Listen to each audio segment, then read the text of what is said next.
Voilà, paiku sare ngal paingal labangal nantungalinde paingangal nanda et de apaile. Ara ko yon partage vidéo parce que là où nous sommes, ils vont essayer de nous signaler. Anana buino inna. Mengala tan wadu gol vidéo ji di 1 heure de temps, 2 heures de temps. Arabe wata wadu gol la vidéo mo 10 minutes timudo arabe wola li hala kala kabe halani. Donc, c'est pour vous dire pour faire des vidéos là, c'est pas de la pagaille. Ils vont essayer de nous signaler les gars parce que Andy, Gongaji, Yalta, Dido, Inhara, Wana, Birdi, Birdi. Et aujourd'hui, ils sont compris. Païkoussare n'est pas le régal. Ils sont compris que Païkoussare est bien dans la tête. Il n'est pas n'importe qui. Donc, les jaloux vont essayer de jalouser, mais ça ne marchera pas avec nous, les gars. Et je rappelle, l'angandi bouino aldan de la message, ka page, ka WhatsApp, beaucoup. Mais je ne peux pas répondre à tout le monde. Actuellement, je suis trop chargé avec le ministre de l'Agriculture, son excellence Boche Kande, comme vous voyez, Kalakanadu de Djou de Yahai. Donc, c'est pour vous dire, les gars, je vous demande encore de partager parce que c'est un fort message. Donc, on a des problèmes. Si vous avez donc, saboter, la peine à l'heure, tu vois. C'est pour cela qu'il y a des gens qui me demandent pourquoi on commente, tu ne réponds pas. Je n'ai pas votre temps. Parce que moi, je vous avais dit, je progresse, je vais loin. Si pas comme vous, si pas là dans la pagaille. Ah, on a des vidéos, 1 heure de temps, des vidéos, 2 heures de temps. Ah, on va avoir parce que ça, c'est la mentalité qui le fait. C'est pas la gueule. Donc, je vous demande de mettre le cœur et partager la vidéo au maximum possible. Nous avons des d'ordures, quoi. Tu vois, ils sont là,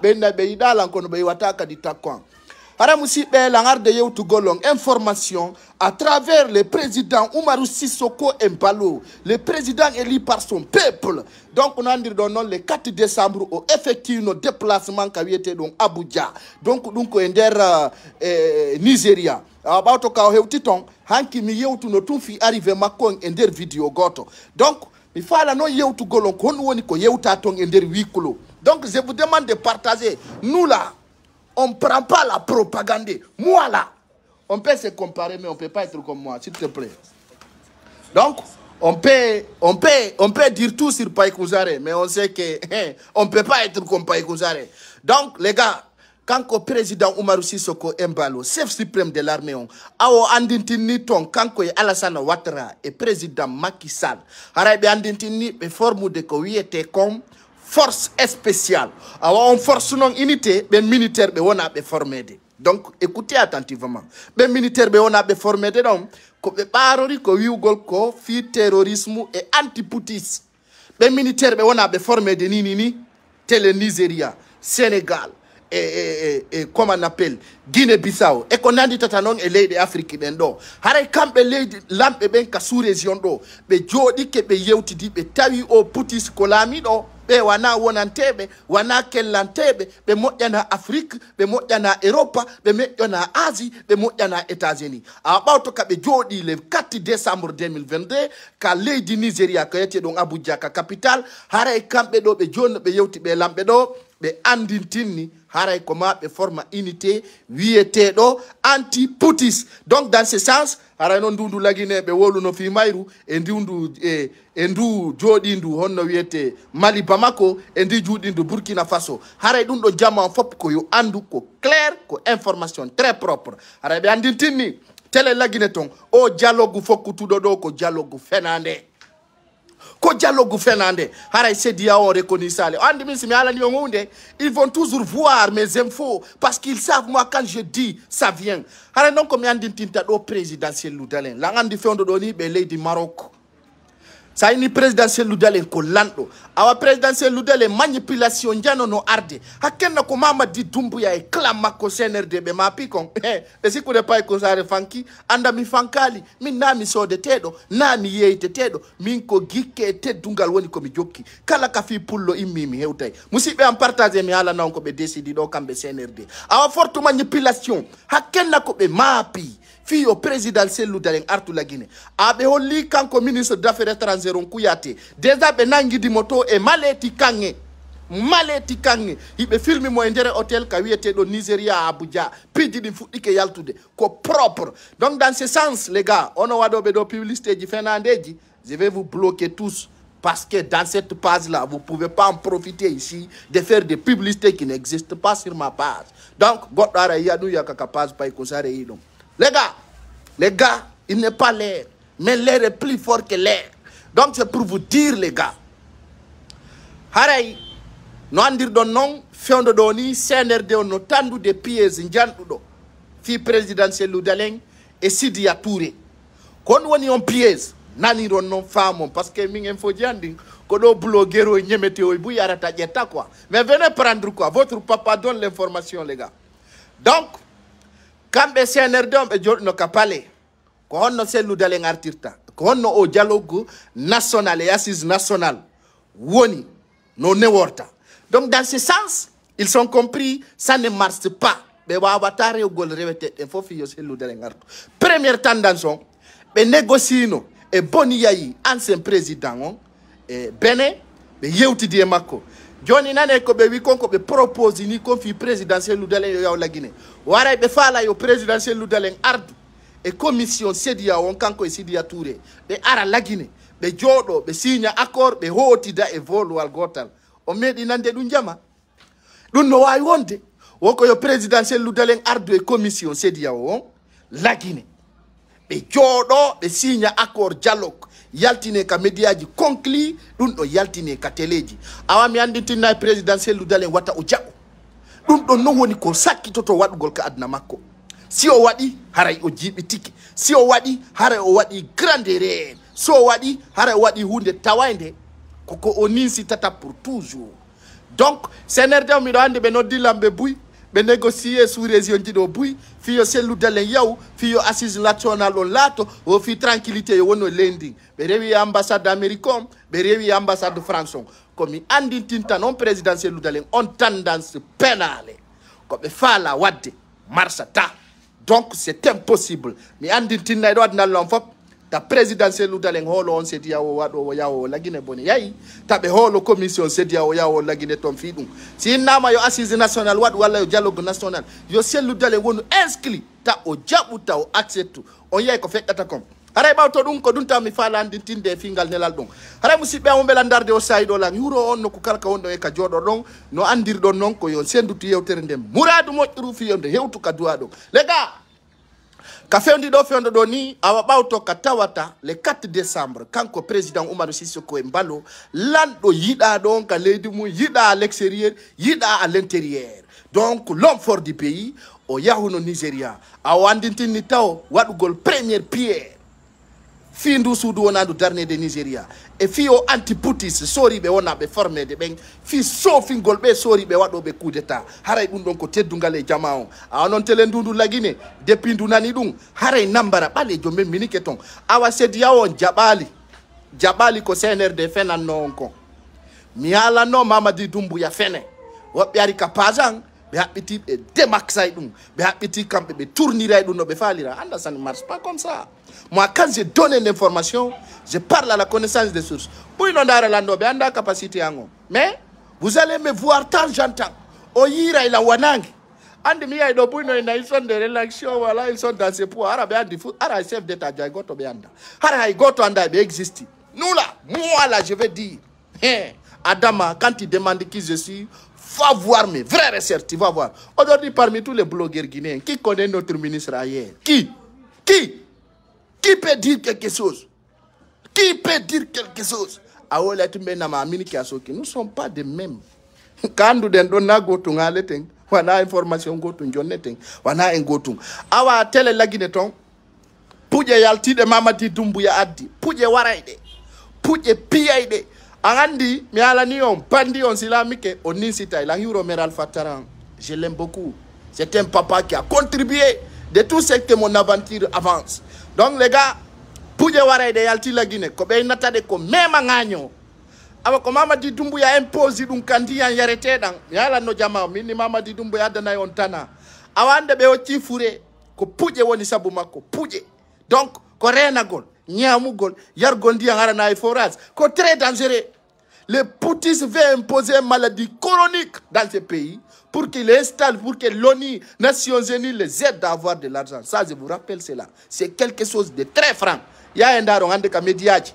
ko be puje woni warde ko meeda wadde la Guinée puje ko be natade ko mema ngaaño donc ko CNRD addi de der la Guinée ko nawnare soditande de Russie ko tawata buyno andi fimo c'est très propre. Je vous lance les devis, vous allez voir cela dans plusieurs médias dans la semaine prochaine.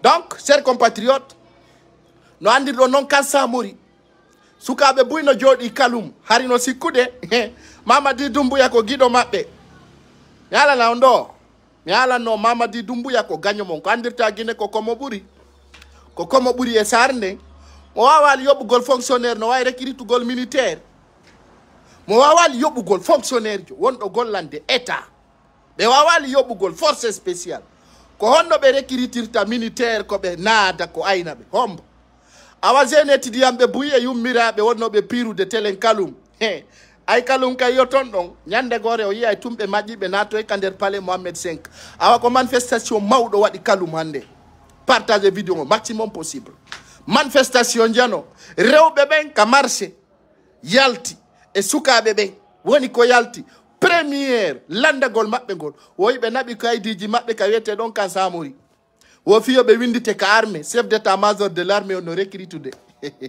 ko rebel Mamadi Doumbouya woni formude na yimbe la Guinée o woni formude de ko rebel ko gardam c'est ça kono Guinée be nganda wawali yobugol fonctionnaire jono recruta militaire wala recruta jangudo donc on habite ton kaydiji monding be wion zéro ça ne marche pas, ça ne passe pas. Donc vous voulez passer à la vitesse supérieure manifestation abe gazu no be gazu la kirimozen ko yoni nadi diri be nyamaku ha na figi sintiri be uki tema be yi jama ino gazi be nyamaku abe siki adna ko ano don foot ino vous voyez gazi be la kirimozen ko yoni donc ino mai don do kadi vous voyez min kala ko mi alera e perevu no jokki do y a des sons quittez là ici là il y a des sons les gars s'il y a des sons partagez la vidéo au maximum possible. Donc c'est pour vous dire les gars. Donc on ko nambara balejo woni memina gon. Awan andir don non fewndo do ni kanko Ali Touré wondo on ka Kiev bandijo hulbinido awa Ali Touré Mamadi Doumbouya yamirno be jattu passeport makko abato katawata kala ko feƴƴi ka pale source ji din yaltinay awa kanko Ali Touré be nelno mo yaro démentisa be nuno yaro démentisa jama si so yiltano ka aéroport est ce que goddo wowlayno so yiltano ka aéroport est ce que goddo inay no passeport makko kon fixama si yo yiltano ka aéroport est ce que goddo yaltayno wiya ah voilà tu vois il était bloqué mais quant à la mesure be andi si pay kum sare balance ni élément be mum ben ça va péter awa Ali Touré yaltuno wi kanyum be jatta la passeport e kon fixali dum ko hajma ko be ngandi do atipinama ka avion ko labi pos mi hala neno min numa ko satti wo ko satti ya o sellu dalende min ni wirtere e problème e nambara arante sikkuda ko samakala kala ko pay ko sare ala ma sida fara julire ça va être propre awa les gars on non kadi yiltano ton a jama no andir don non kanko capitaine Moussa Dadis Camara si do manditi video jangardi din so manditi video jangardi din mi hala no mini Dadis Camara arda e nouvelle so arda le deftere o arda e bible jamo prépari buri dum awa no andirtir don non haray sori buyno darna mi ala non Amara Camara e capitaine jo forestier jo wondo e der kam militaire mi haali do mi fillito kadi minni be ngaldi wadugol Doumbouya coup d'état jama o sikki ko samakala awa fewndo do ni yimbe no arrêta be condamnibe wobe no menace comment on appelle wo président de couron on nani dum ka o yika media ka honto be menace be ha honto ko téléphone ko e télé hombo walla e téléphone hombo yidon dum kono ay Mamadi Doumbouya andi y a des éléments forestiers qui veulent y renverser o tawi coup de poing monangirta ben non ko o koddo wiwgol on dum ah donc il veut former un coup d'état mais ko be wiwu o be menace cour d'appel on ah ben condamnama au prison ferme wo sabu be menace goddo mi goddo mabbe no yato j'ai reconnu d'avoir menacé mais andi wana du woni der ton mais l'info est sortie avant que ça j'avais mis l'info sur place avant le temps vous comprenez donc Mamadi Doumbouya Moi, voilà un coup de temps, il y aura un balle dans la tête. Et il a compris. Il faut qu'il passe à arrêter les gens arbitrairement. Il a demandé, moi, arrêter cours, moi, président de cours. Et si Kabe condamné à prison ferme, ça c'est impossible. Les Guinéens doivent se réveiller. Les Guinéens doivent se comprendre les vraies nouvelles. Ce que les médias guinéens vous disent là, c'est faux.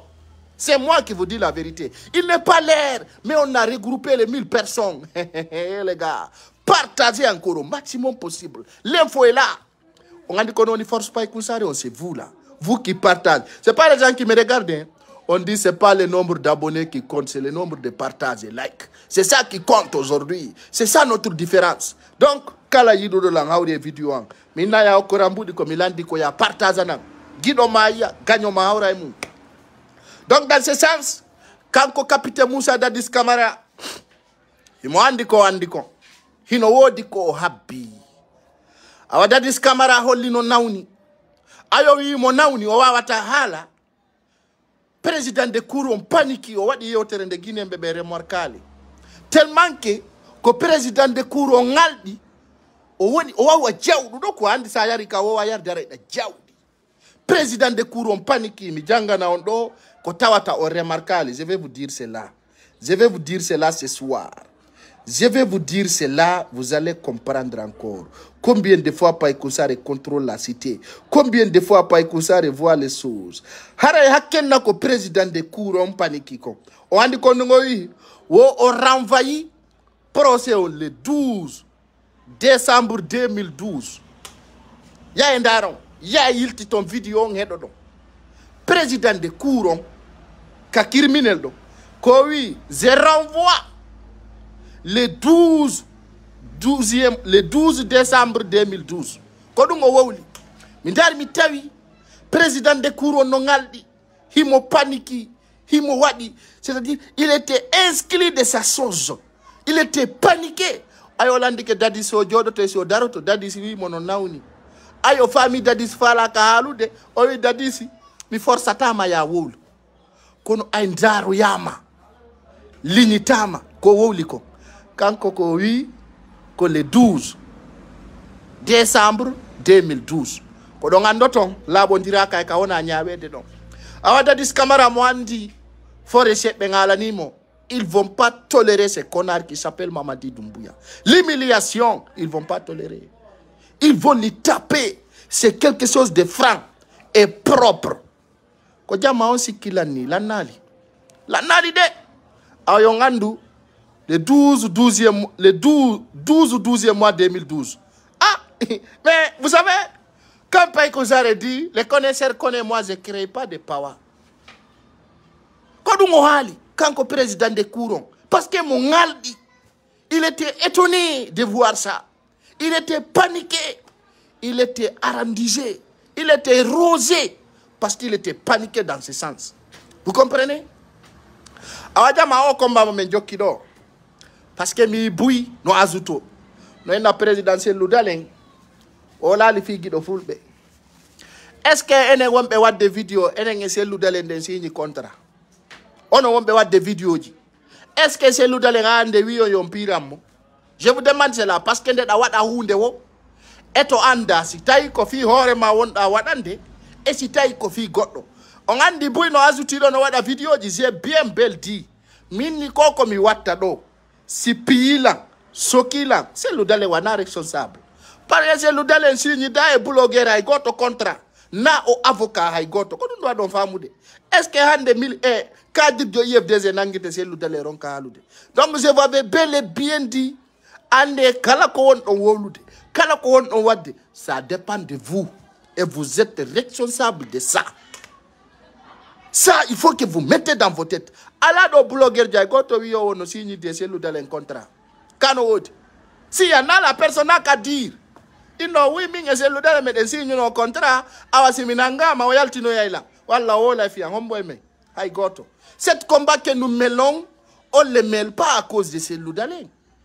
C'est-à-dire aujourd'hui quand celu d'Alain est élu président de la République, il n'arrive pas à faire ce qu'on compte sur lui, on va le combattre. Ça, c'est clair et net. Quel que soit Pédix, nous, On affronte qui ce soit dans ces pays sous-régionaux. Cet combat-là ne concerne pas Cellou Dalein. Quand aujourd'hui on m'arrête, quand vous comptez sur Cellou Dalein pour me libérer, vous rigolez. Alors on dit là, donc Cellou Dalein, il ne peut rien dire là-dessus parce que y a la faune photo. Et on peut aller dans girdi. Gotemon signe d'ailleurs Cellou Dalein contrat. Donc c'est quelque chose de très franc. Il faut que les gens savent la vérité et la sincérité. Ande, tout un chacun connaît les combats que nous mêlons. Et on va les gagner. Objectif maintenant, comment Cellou Lamo. Mais Cellou Dalein signe d'un contrat. Fi nous gol si got on angama do sokama comment Cellou Dalein à la fi mako. Mais non, comme militant ou sympathisant, mais vous n'êtes pas membre de parti. Et beaucoup de personnes qui parlaient ont en profité sur Cellou Dalein, on les connaît. Donc, puis du coup, on entend tomber là quoi. Ay même pas que vous avez dit dodo. Si minanga madonna Cellou Dalein wadi fi yo minange de. O souhaiteta yo minange. Mais si ni da accord holudo. Voilà. Si minangama ko kan connaît lila non. Chacun de nous mène son combat à sa façon. Ça y est, ni Cellou Dalein ngo jabotako, ça woli comment il va apprécier ça. Tu vois, là où il y a une fois Cellou Dalein a partagé une vidéo, là où quelqu'un a parlé de lui, il y a un daron capable de m'accuser. Non, vous devez comprendre que mais vous allez comprendre de temps en temps. Awa arrêter un propagande mon. Ayenendo fa pour me des vidéos. Goto et Messi ni da et Cellou Dalein contrat. Ça qu'on a tenté avocat voilà ça a un problème qu'on on dit do alduno. Car c'est clair et net. Quand on voit si minna on souvent kala mo hala ta fi mun eto ara mo andi fima mako anduda kon a hala fima ko hara ida woni responsable horema. Tu vois quand on voit di mi wi souvent je suis responsable de mes actes et ma parole. Comme il wata kondo sinangi lampila Cellou Dalein intervenir je suis responsable parce que n'a qu'à connaître là. Ça c'est clair. Et je ne me fasse pas. Parce que cette lutte, j'ai décidé de le faire. Hors de qui ce soit. Donc aujourd'hui, ça fait pitié de voir la maman de Guido Fulbe pleurer. Woduno blogueur bébé alla hudi. Tawata ko penale be subi kangurda mabbe. Hay goddo fofi ko fenande be wolata parce que kambe be woni aigri kala mo be yi. Kala mo be yi be monani. Be no Guido Fulbe nangaka. Kono ande nene makko yalti wulli ka social media. Est-ce que Mamadi Doumbouya no l'hôpital? Est-ce que Mamadi Doumbouya no yurmedum? Est-ce que donc haju Mamadi Doumbouya? Mamadi Doumbouya mo amali yettugol finkari fella biddo goddo. Ronka yawgol hiwro yo famille on amay sokugol pullo. Ko du wadi si minno miji tebao tamba Mamadou en piano, Tansi Radio Diallo en piano. Depuis 1958 a diande ko wona be piede ko en colonisabe. On ala jabude kangonga. Hay min pay kusare ande o yi souhaite mabbe on. Woko yo minange minabe misoke kono mi bonni hondu mi waji hondu mi bonni goddo ata to aujourd'hui c'est-à-dire ko be foddindini lan ko sokede ono innabe fop kon worbe je vois rien aujourd'hui je bendi kala be soki lan do ko balde didi wolton fiyan donc mon combat c'est fini c'est mort voilà il faut que ça n'aille on va mi dum pidi din ko ma jama on fama kala ko onda wadde do koya wakilo anda kala ko hebuma walla ko hebuda ko horema nana do buyno nano pira ni Cellou Dalein on pira ndom on jetti 1 million francs on jonni Cellou Dalein no be to ka parti mako je demande ça mais non il faut que vous arrêtez personne n'est inscrit pour défendre qui ce soit chacun défend ce qui lui plaît mo kala men no défendre de ko wondu welu de ko qu'on a goté men signe da do contrat donc il faut que vous récimisez vos paroles kala inu do ko Cellou Dalein woni wadande combat adama adayni horema adayni tike quoi ani ko dum be natara adayni koloma da jombi parce que Cellou Dalein ko lagine fo wona ni wana leñol mais hala ni no amironki min Cellou Dalein ko président wana opposant de anon jabali famude dum fala do yo bondu wi si Cellou Dalein défenda yon tigi qu'est-ce qu'il va dire lui il n'a rien à dire il faut que vous compreniez cela qu'on a ko woro wara wela taw wolugol penale faale mon jokke donc awno ganda ben wawle joni donc on yurmilang ko yurmilang e kagi do fulbe on je sais que là où il est miali ko petru ka matam trou matang o woni tout le monde sait cela déjà et jogido mon kadi wana neddo yurmetedo ko Mamadi Doumbouya e ko jogorimo konko ka très difficile. So jabano lankanko kido football o yaltino la Guinée parce que je l'avais signalé. Joni non ka onanga don kadi à la coordination pour la wolo do ngaya jisan loi. Parce que la jisan loi e ore mu Mamadi Doumbouya so ditino be. C'est propre. Ko dum hul don wolu gol gonga kan. Ala jisan loi manipulé e bengu mabbe. Safi. Ka ko hajja safi. Be nomi be ka gouvernement. Ande ala jisan loi ka pale nyallata. Mais allez voir, quand on a dit ça, on attend la coordination à l'Époulard. Qui sont les coordinations à l'Époulard? Ici, là, chacun représente lui-même ses actes. Vous comprenez? Hadja Safi, Bengu, à la dit ça, loi. Non, maman. Oh, comme alphabet. Mamadi Doumbouya, quoi, université en Boyalti. Va me dire, Mamadi Doumbouya a étudié dans quelle université? Amara Kamara est sorti dans quelle université? Amara Morikonde est sorti dans quelle université? Vous êtes illettrés parce que vous êtes des étudiants sans emploi. Vous comprenez? Vous êtes des illettrés parce que vous êtes des étudiants sans travail. Alors les pires illettrés, c'est vous qui prend votre connexion, qui regarde les illettrés. Alors les alphabets, c'est vous qui étudiez des années, qui n'ont jamais gagné des emplois, qui ne travaillent jamais durant toute leur vie. C'est dans ces Guinée Games-là, vous cherchez votre nourriture. C'est regarder foot, manger des footy, boire du ataya. C'est ça votre vision. Aujourd'hui, moi qui vous appelez alphabet, je marche avec des ministres de haut cadre du pays. Donc si tu es étudiant, moi je m'en moque, c'est ça. Je pétine, c'est là, je passe. Darude, si la jangue est encore, donc parce que la jangue est ministre. Et aujourd'hui, je marche avec un ministre d'État. Donc il faut que vous compreniez. Gonga kan no musi kono sa ala na majabay. Il faut que tu acceptes la vérité. Ça soit sincérité. Alors les gars, on revient à nos sujets.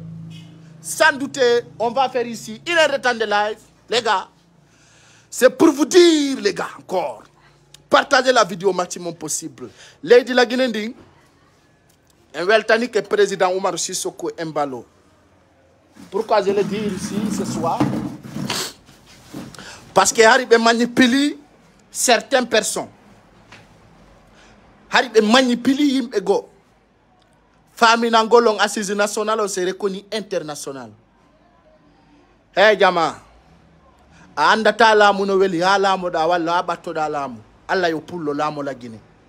Sa yo be no jodo no ya pullo lamo tako. No metti. No musi. Sie sa batike lamu ngun walla neddo ma o lamike a anday ko lamu weli kon. On andata lamu no weli ha pullo lamo la Guinée. Kon suma andoto. Pullo futa anda ngurdan taw. Vous connaissez pas la belle vie. Kakalamu tu nyamata ka yanganaki. Kakalamu tu ngolata tawata sonjaki. Allah fawe lam. Donc, je vais vous dire les gars, aujourd'hui, les cas dangereux comme alerte dangereux, ça commence en Guinée. Nous l'abani on poi, Fiondo Doni, Kanko Kouyaté, et Boni Yayi, et Bandi Djiboui, il est décidé, manipulugol Kanyumo Gambido, and président de commission Sedia Onkomo Gambi. About Odun, Haray be décidé au Mamadi Doumbouya, iou et Leidigo, be décidé au Mamadi Doumbouya, iou la Guinée, Arawano Sénégal, wala Arawano Gambi, wala Arawano, ami wala na dono nambaro. Ha hande jama, ache bilando, fi Allah. Hando nani woye ya wado ye. Nane de ko dum abe mi halna do manipulation mo nganda fi ko dum kam wondo. La welta ni embalo. Be wi joni si tay selu dale ngartata la Guinée Sidia Touré. Haray ko Mamadi Doumbouya iu la Guinée. Arawano Côte d'Ivoire. O arawano Sénégal. Wala arawano Sierra Leone. Ben voilà ton dialogue national. Je vais vous rappeler une petite histoire. Hein? Je vais vous rappeler une petite histoire là. Fait de ce que Bakonate, Jetta no Lamungu, Akoronko, Wagadugu, Wonoko Signaya. Quand on a dit Camara, si you don't decree Mungo, Johnny Tilamungu, Awa Mamadi, Zordan, Yalante Hunde Water, baby, Bondo no Bonigoy, Wo Asika Hida Joji, Hatawa Hida Jomini. Pula no one comme alama. Je vais te dire ça. Asika hida jogi hata wa hida jomini. O ara dialogue national long. Moi wad gol hors de la Guinée. Si tay se ludeleng e Sidia Touré artata la Guinée. Jona ino ko be wi de wonde Mamadi Doumbouya ndare manipulation bandi jidi. Pourquoi je le dis ici? Dangandi Mamadi Doumbouya jabo ita argol quoi, ko wadi. Comment mi ala na ndo quoi, c'est ça la vérité, je vais le dire. Mamadi Doumbouya o jabo ita argol si benotimo, s'il vous plaît, si occupé là. Abela langue golle do seda. On va mi, Mamadi Doumbouya jabo ita arde. Parce que si ben yo yawo wano Sénégal, wala yo yawo wano Côte d'Ivoire, wala yo yawo wano Sénégal, wala Guinée-Bissau, fi dialogue national, wani comme woy minoita.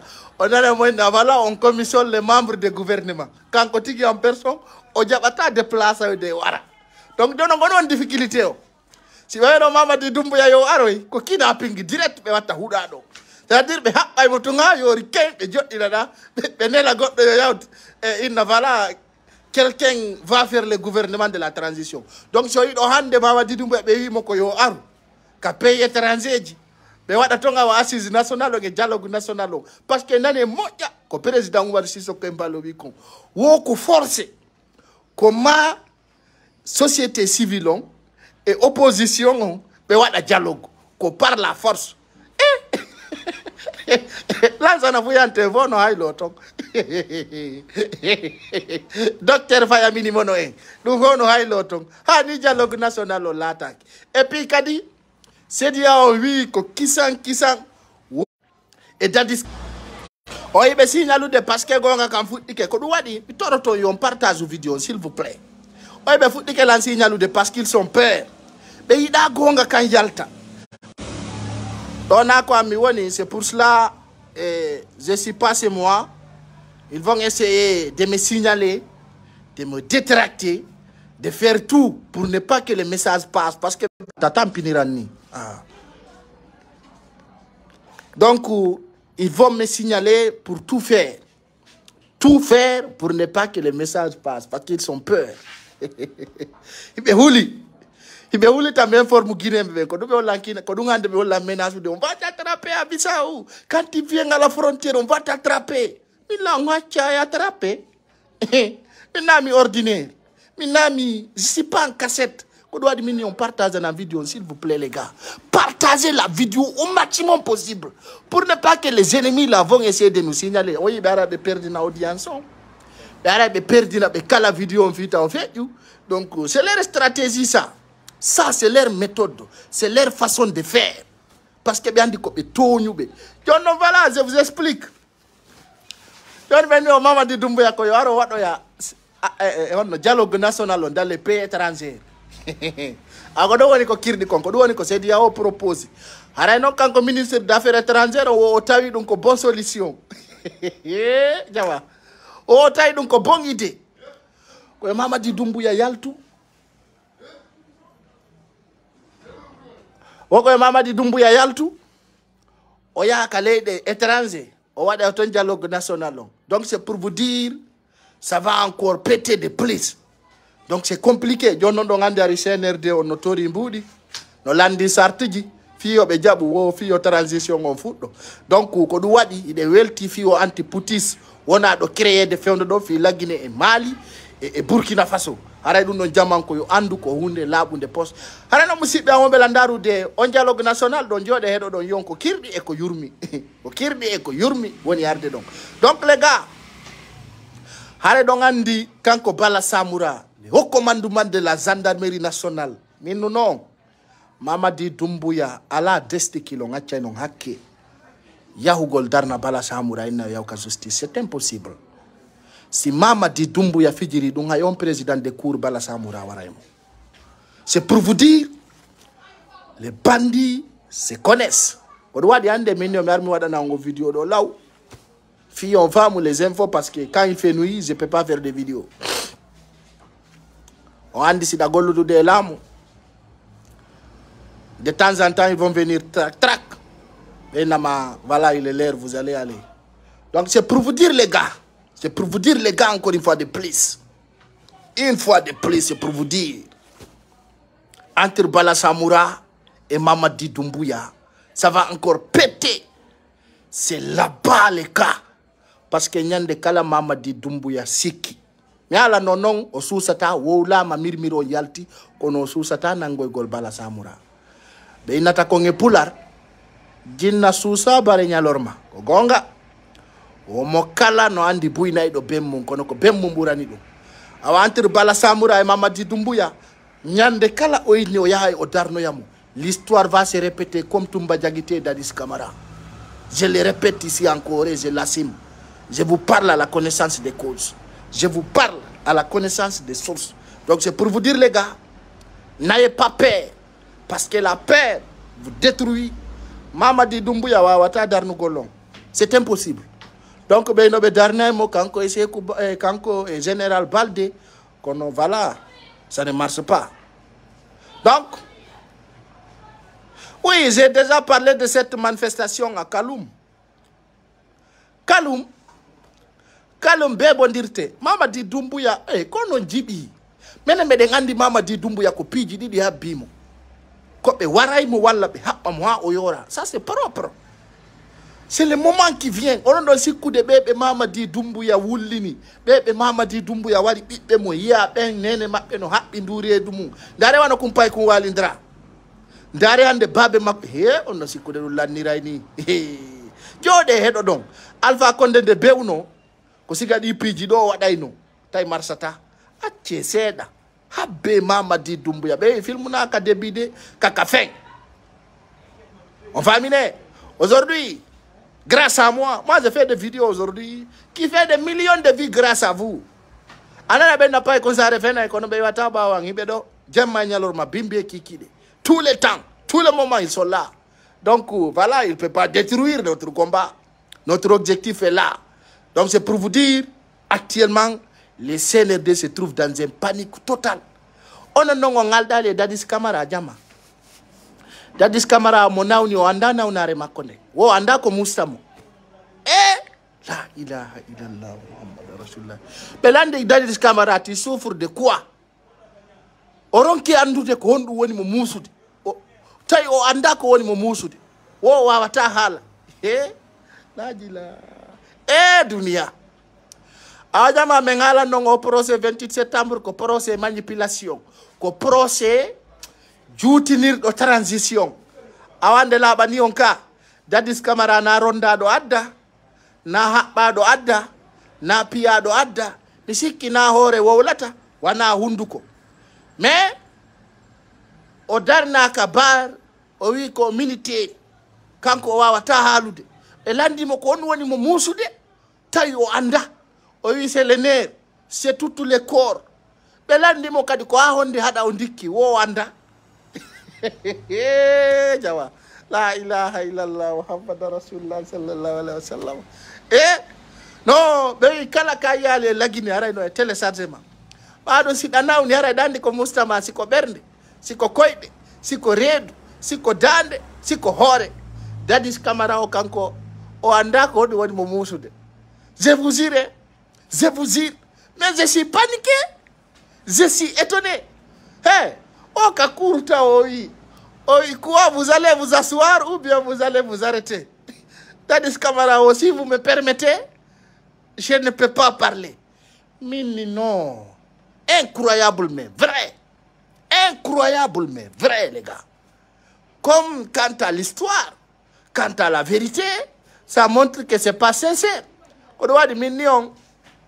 Dadis Camara, ay tung ajabano ko mi wola mako. Mon grand, aïe ko yurmi lagine, aïe ko kani, aïe humiliation moi handa et mou. Awa, dans ce sens, on voit aujourd'hui Dadis dire qu'il est malade, mais il ne sait pas il souffre de quoi. O anda, et kon woni mo musude. Darne da lande da ko nawnuda tawawa tawolude, anga anda ko ma musude. Mais c'est dégoûtant. Franchement, c'est paniquant. Awa be holli haray Damaro président ancien président assemblée on wara be watani mo ndiyang haray Damaro fewndo do ni non nawni la ilaha illallah Muhammad Rasulullah sallallahu alaihi wasallam. Damaro goto ka assemblée président wo Damaro wobbe no dira mo alaji Damaro haray be holli be addi mo donka wobe addi donc Damaro mo andu dongon Damaro si mo natude nun taw ka assemblée ay sori on no doga wobe jawa hay ka toluje la ilaha hande o damaro nawni woyɓe wattande damaro ndiyam wala ji damaro a piqué crise à la maison centrale. Après la piqué de crise on l'a pris destination Donka. Damaro goto mandu dongo no wattanede ndiyam jama ko ɗum waɗi o aduna sa wawi waddoy sa ay sa laami ka woni président de la république yaadu e jama on waɗa doy andita laamu wana éternel wana ko luttata wana ko hattata hande ko damaro mo anduɗen on wona doginede labutaneji ronde piite e danɗe hino yurmi ko ɗum ɓe aduna on ko gandal aduna on ko pinal aduna on ko famugol aduna on hiɗa e hakkunde nde ɗa yaara hiɗa jentita donc ɗum ɗon holli no hulɓini damaro la ilaha illa ayɓe addani lan ɗo photo makko mo yowana ndiyam mi dari mi tawi ɗum no yurmi mi dari mi tawi aduna kon dey aduna wana doole aduna wana vitesse na ko ɓeynata ko vitesse supérieur aduna on ko danka danka sa waɗali doy aduna on holle se lawol damaro no wattanede ndiyan ni alaji damaro ɓe ka assemblé jama o weela biredi ha kanko ƴetti biredije ɗen o ñammini pucci ɗin lagine tan Alpha Condé ɗum no fo holli en lawol dumbuyangol no arde rien n'est éternel ko ɗum waɗi si jama on no jiiɓi andude si ɓe sofinay dumbuya min ɗum ngalɗinala min fi dumbuya ngalɗinala ko wallahi billahi tallahi joɗoɗen heɗoɗen d'ici 2024 on yiyay ko yurmi lagine ko piiji ɗiɗi ko dumbuya fewdo ɗo ni mi andin tinna on noon jama ma punde nde wonde ka nder palais Mohammed 5 partage o nongo sengo ɗo sago an num ko ɗo mi sakkitora no heɓon ko yaadon Mamadi Doumbouya e bandiɓe makko ɓen buy landitaki ko fi on ɗum o inni mo kala no wawi yahugol ƴetta passeport diplomatique awa mi wowlana on combien de fois pay kusari no andi ko woni kon feƴƴude ka nder palais e ko ɗo noon andoton ko hombo woni pay kusari Mamadi Doumbouya holli wo kala ɓiɗɗo ministre jo fuɗɗori enseigne ha ka fewndi ɗo no wawi yahangol passeport diplomatique fuɗɗori ɓiɓɓe maɓɓe ha e ka fewndi ɗo fi hon ɗum kon waɗi hande mo ala gollude gouvernement kon won tigi jonnante passeport diplomatique fi hon ɗum awa mi wowlana on noon Mamadi Doumbouya humpitike e kamɓe bandiɓe wonɓe ton ɓe Amara Camara en fo hendike passeport diplomatique fewndu ɗo ni ko dans 3 jours o wiwno ay selludale en Sidia Touré en e buye maɓɓe no wawi yahangol passeport diplomatique e ancien ministre ɓe ɓen fop ɓe ala ɓen ka nder prison no wawi yahangol passeport diplomatique ko décret à la RTG nanɗon ka on landaki noon ko on ɗum waɗi ɗum on landaki pourquoi voilà et les gens de Ngabou je vous salue hein Thierno Sadou Diallo. Donc c'est pour vous dire les gars Mamadi Doumbouya ande il veut lasser le pouvoir mais il veut aller avec tout son gouvernement mo faala accutude laamu ngun kono o faala dogude o dogida e gouvernement makko on fou on andi dans plusieurs sources on nani ñande go Mamadi Doumbouya doga e acca laamu ngun joni noon ko fiyon ɗum Mamadi Doumbouya wiwno kala jogitiɗo taw passeport diplomatique o waɗi feŋ lanni hande kadi goto memata kala jogitiɗo passeport diplomatique ko yo randu o dari o tawi wana solution on noon joni o wi kala faalaɗo yo yahamɓe jonnamo passeport diplomatique o wi kala wonɗo gollude ka gouvernement e ɓiɓɓe mum no mari droit hendagol passeport diplomatique ko manipulation jano a Mamadi Doumbouya ko woni ɗo il force la porte de sortie no laaɓani on fewno ɗo ni kamɓe CNRD on ɓe wujji jawdi ko yoni haaju ɗum ɗon fopp lagine foppande suuɗanaki ɗum joni noon ko ma ɓe heɓa passeport diplomatique ko ɓe yaltira leydi ndi hara kala aéroport mo ɓe ari ɓe darnataɓe par ce que ko diplomatie awa Mamadi Doumbouya mi haalante haala tu te trompes nous sommes supérieurs de toi billahi wallahi tallahi awa ko ɗo noon mi habbinoma ko ɗo noon andata mi peñante vrai mi haalanama siɗa faalata jonnu passeport diplomatique de par ce que mi andinte kala wujjuɗo lagine dartimen sikki yaltira e passeport diplomatique yaa on to a tawa men ka aéroport ji a tawa men ka aéroport ji international Comment enta woto na goto de ara o ni fo ya un passeport diplomatique mi sikkuno non passeport diplomatique woni ko lagine ko fi service wana fi fala do ay no joni kala fala do ko yo hendo o do ngandir ton ka der pale to mapunde wadi say sigadi piji don yaltinama andu ko mapunde dum ko secret de l'état mais quand l'état dit chacun peut prendre un passeport diplomatique, cet peuple doit se poser la question pour quelle raison, pour aller où, pour faire quoi, mais pour voyager où, pour quelle raison avoir des passeports diplomatiques. Un gouvernement suspendu de voyager, un gouvernement qui n'a aucun lien aux communautés internationales, un gouvernement qui n'a aucune relation à la communauté internationale. Depuis que le CNRD a fait leur coup de main à Alpha Condé, ils sont voyagés avec des pays voisins, pas des pays internationaux. Pour aller où? Quand on a un passeport diplomatique. Donc, Andou, Mamadi Doumbouya est paniqué actuellement. Il est dans le stress. Il est dans la souci. Il ne sait pas quoi faire. On l'a traumatisé.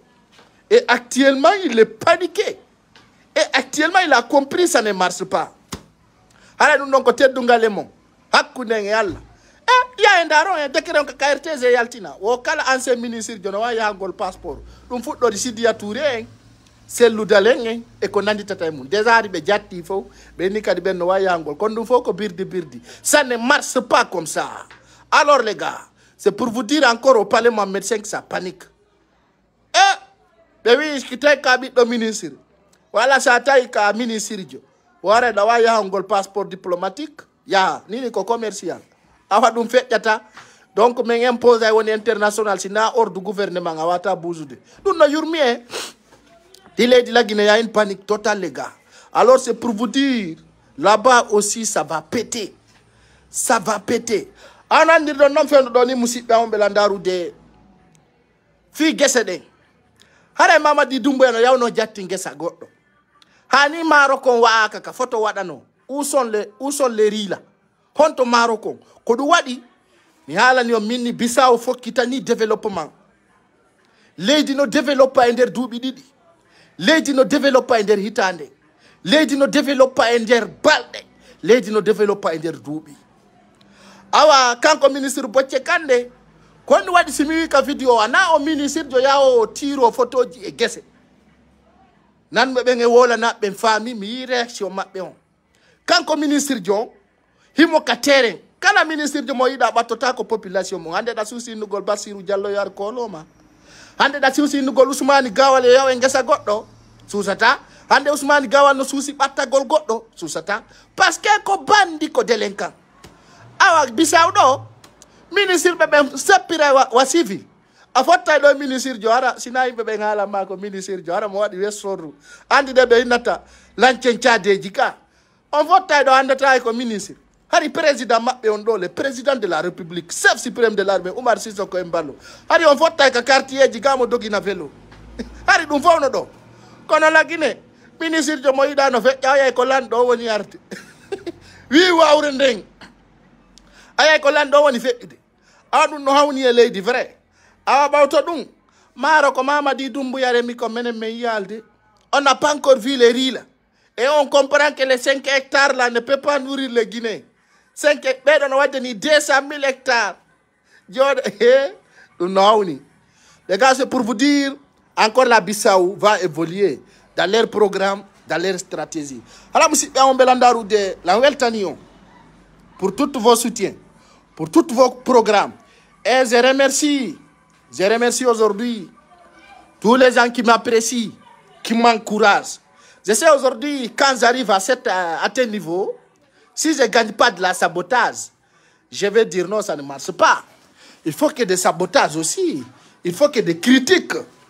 Et aujourd'hui, les gens qui demandent si Paye Koussar est devenu un journaliste.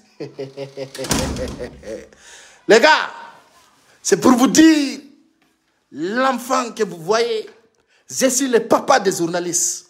Parce que ce que je peux faire, un journaliste guinéen ne peut pas le faire.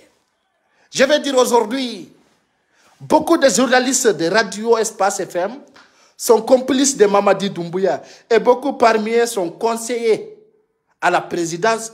Plusieurs sont nommés conseillers dans plusieurs ambassades comme Bruxelles. Donc les gars, il faut travailler. Tout ce que tu fais, tu demandes la bénédiction de ta maman. Je vous remercie. Toutes les personnes qui ont contribué de partager mes vidéos. On a dit, vidéo tous les jours. Mais oui, ko soutini atini addigere. Ko do wadi mi tawi mi wado vidéo do mi informa on ko fewndi kon. No yirudo non ni meden fokitini wado gol conseil. Donc je peux pas laisser mes abonnés. Mi alani on kala kam yai ko enen wondi. So yi mi artadi andi te yara no wodi ko mi jokki. Ko do wadi kala kam woni ay sika kawore weyo mi andi na yon no mi fewndori.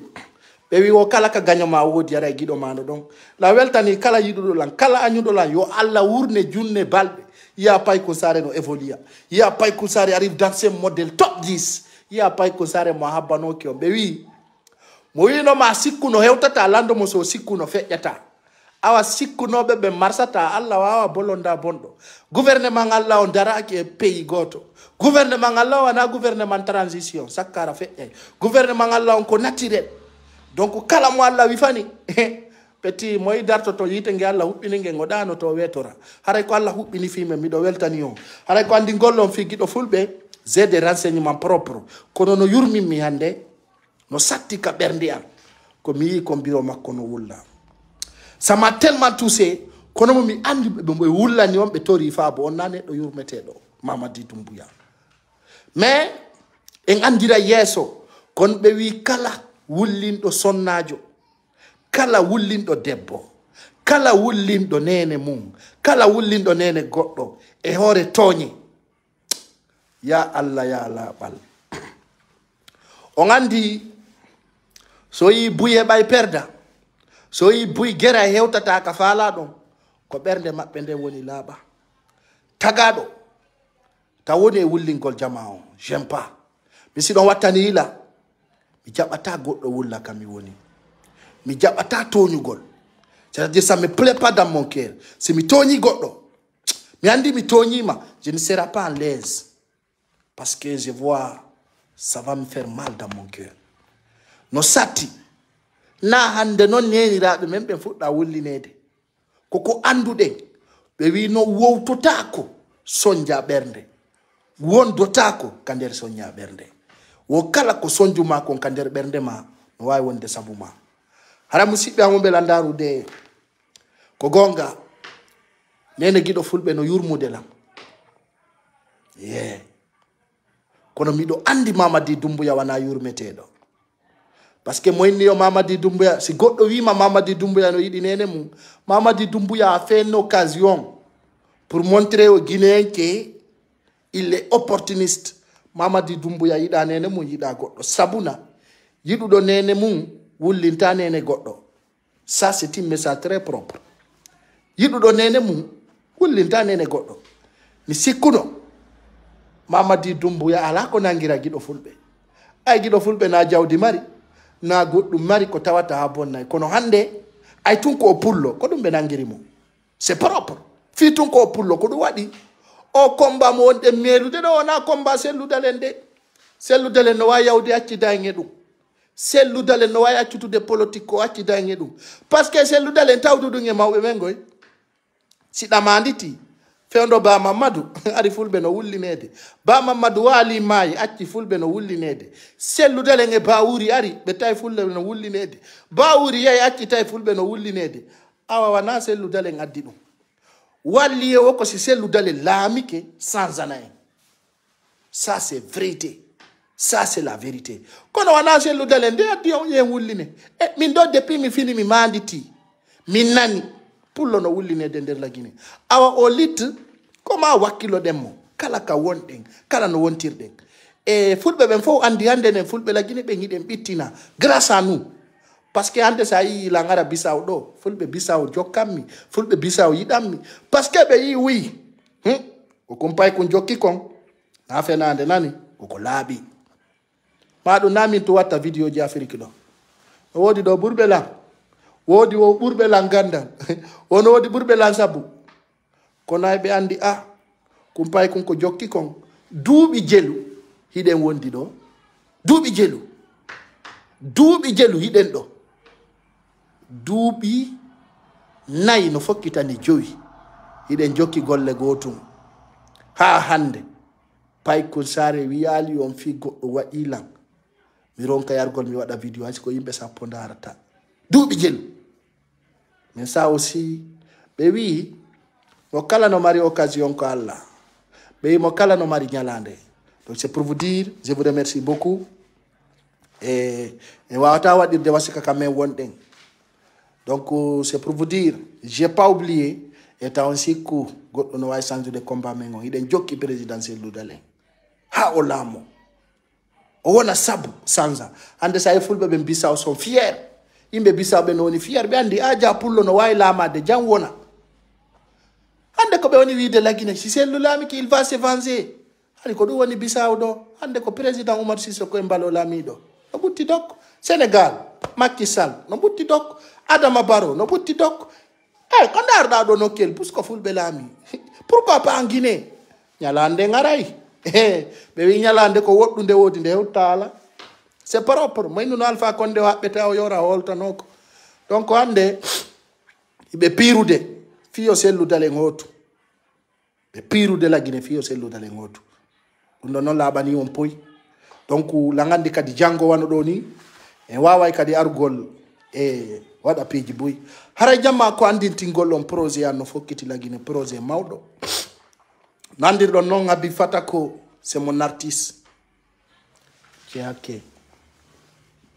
c'est mon artiste c'est mon frère le 18 février 2023 ka stade Petit Sori de Nongo no andirɗon noon ko wallaɗo wo fooli ko jiwda wo to way donc kala ko walla ko ma yara yeeso ala ko ɓuri sabu am ɓuri onon ko onon ɗo mi mari ko onon woni nene gotoɓe am ɓen woni yimɓe am ɓen woni wallayɓe lam ɓen et aujourd'hui en wallidiri concert Sayfonno Resisi e hande ɗe gandi Habib Fata ko yimɓe buyi kurkimo ñaami e no laaɓani en ko artiste jo marɗo talan wawɗo waɗugol buy wuura e laawol makko ay ɓe wi mo kala ka Allah waɗi ɗon ko ɗon o wurata kono ɓe wi ko marɗa o sa wallitaka bonay et aujourd'hui j'ai décidé kala ko mi waɗi mi ƴetta risque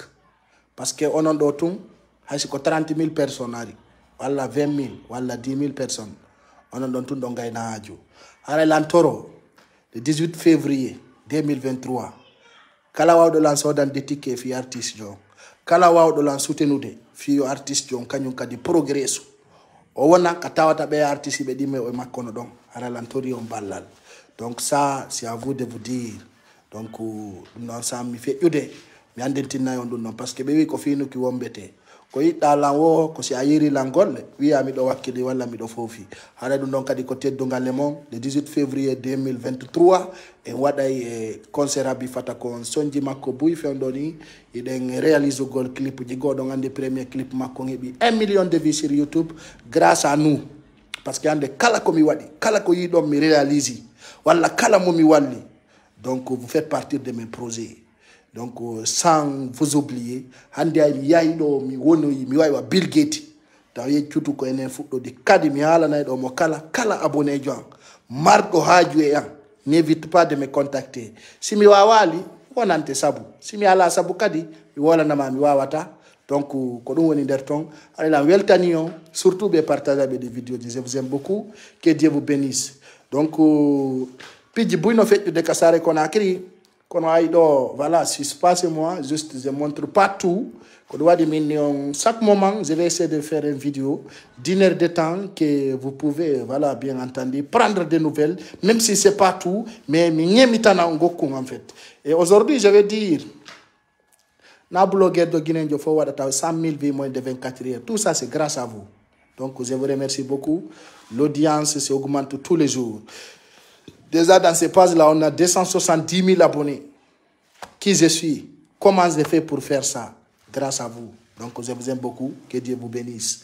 Donc, on se retrouve demain soir. Kadi, la toro, walli tela, wallan bocce kande.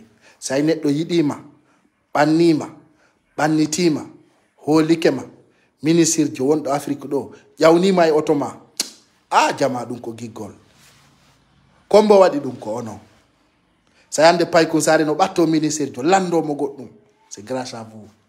Donc on vous aime, je vous adore, que Dieu vous bénisse. Mi haalana on kadi inchallah en hetta e laamu ngol lagine quel que soit selludale laamoto si selludale laamike ko toriɗen Allah ko yo injustice accu progressa golla yimɓe ɓen hetto so waywa Mamadi Doumbouya walla e Alpha Condé koynen tigi yattoto wolugo wiya ka tigi président na ɗum ɗo men habbornoma donc yo Allah newnu no giɗo fulɓe yaltira ka sabu iwrata o yalta o fodda e ko heɓi ko parce qu'il est victime. C'est ça qui me touche. Quand tu es victime, tu es victime.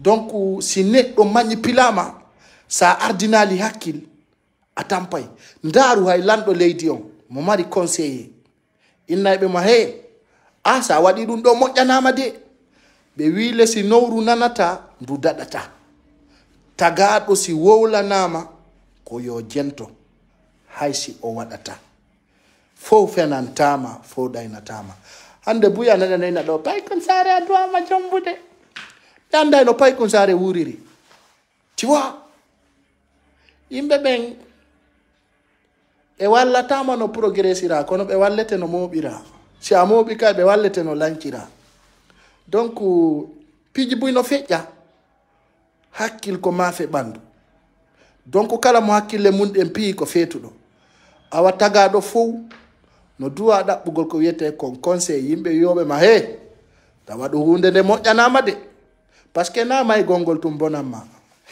haray ko ɗum musidɓe yo Allah faw en jam so dari wano parti politique ɓe mari bureau de conseil ɓe mari piiji tawayɗi koma taga ɗon sa hewti tun e niveau ji goo koma heɓa yimɓe wowlanayɓe ma wiyama ko ɗum ɗo duwaɗa wadde tawa si ɓen wowlanima a jaɓanayɓe wiya a ay kaari wowli ɗum jaɓu nan sim jaɓali o ya ayi mi wolaneno hande ko ɗum buy tampini buy ɓeɓe jaɓatano wolanede few hande fi maɓɓe ñande wono durtodira donc les gars je vous aime je vous embrasse on se retrouve encore demain inchallah bye bye je compte sur vous je sais que nous sommes ensemble.